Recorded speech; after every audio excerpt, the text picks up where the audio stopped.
بیاین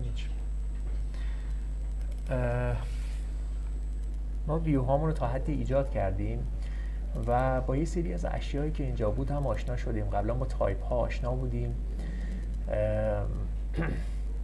ما یه سری اشیایی داریم برای اینکه برنامه شما، برنامه سی شارپ یا هر زبان دیگه که حالا میخواین کد بنویسین، میتونه به اون اشیا متصل بشه و اجراشون بکنه و ازشون خروجی بگیره.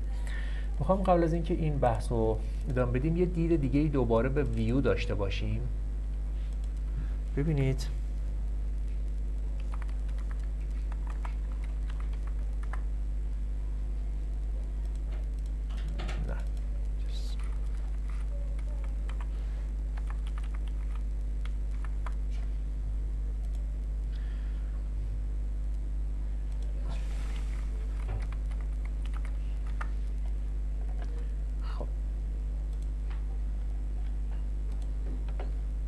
یه دفعه دیگه با یک دید دیگه ویو رو هم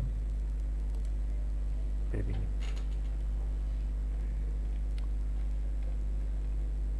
خب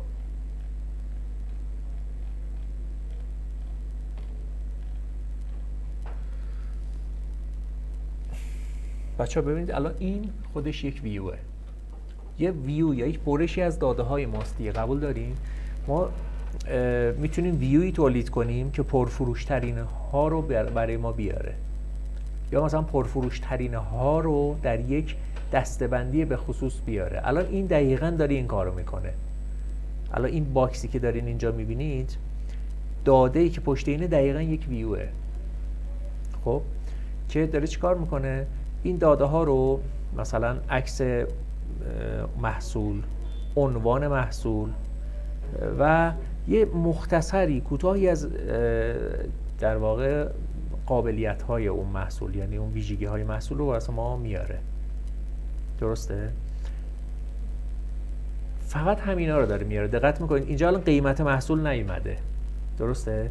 یا مثلا جزئیات محصول، مثلا فقط یه دونه عکسش اومده یا غیره. در واقع این ویو داره این شکلی، نیاز بوده که این شکلی بیاد محصولات پرفروش رو به صورت خیلی مختصر نشون بده. این یک ویو از داده ماست، یک برشی، یک نگاهی به داده های ماست. میتونیم اینجوری هم نگاه بکنیم. چون نیاز بوده چنین چیزی رو می‌خواستن ایجاد کنن، ویوش رفتن ایجاد کردن توی دیتابیس. از این ورم اون دیتابیس ها حالا وقتی که اون ویو اجرا میشه، داده رو میده به مرورگر شما و مرورگر شما هم که اینجا کد فرانت اند میاد این داده رو میگیره. حالا یه حلقه تکرار میذاره روی داده‌تون و اینها، میاد و تصویر رو مثلا میچینه تو اینجا، تو یه دیوی میذاره اینجا، مثلا یه ممکنه یه تیبل باشه، یه اسپم باشه، یه دیو باشه که باشه آشنا هستین دیگه. خب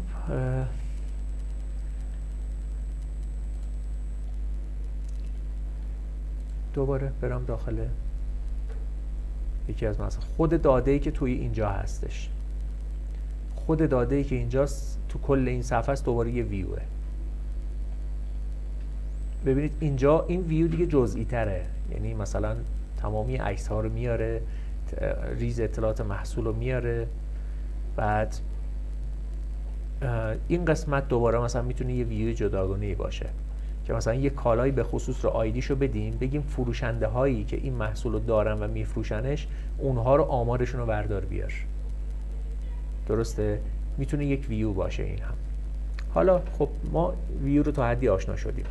حالا یه بحثی که هستش، اگه دقت بکنید این ویوی ما فرض کنیم یک ویوه، بهش یک آیدی کالا رو به این ویو دادیم، یعنی شرط گذاشتیم روی ویومون، گفتیم مثلا چی، این کالای به خصوص رو برو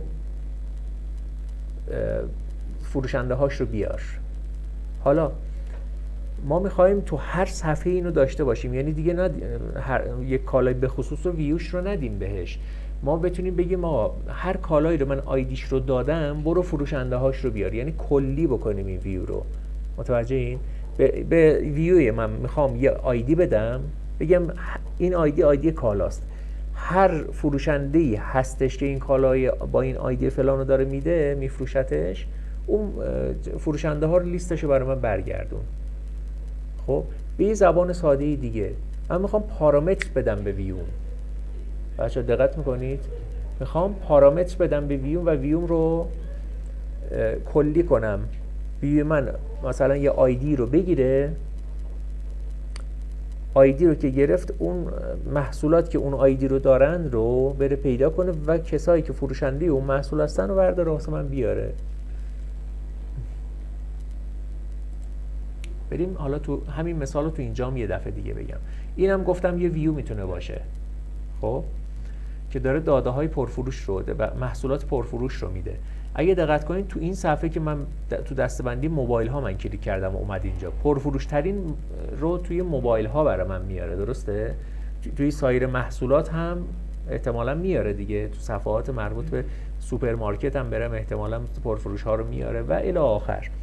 خب این ویو رو هم بهترین حالت طراحیش این هستش که ما پارامتر بتونیم بهش بدیم، بگیم من محصولات با دسته‌بندی فلان رو آیدی دسته‌بندی رو میدم، تو اون محصولاتی که تو اون دسته‌بندی هستن پرفروش هستن رو بردار بیار. مثلا محصولاتی رو که توی دسته‌بندی شماره 2 هستن رو پرفروش هاشو بردار بیار واسه من. یا اونایی که محصولاتی که توی دسته‌بندی چی هم مثلا شماره 3 هستن، شماره 2 چیه مثلا موبایل، شماره 3 چیه سوپرمارکتیه مثلا. درسته؟ اینجوری من ویومو یه دفعه می‌نویسم دیگه، تو همه صفحاتم جواب میده، فقط کافی اون آیدی رو عوض کنم، پارامتر رو عوض بکنم. خوب فهمیدیم بچه‌ها؟ کامپلیت کاملا. خب هم اینو یه امتحان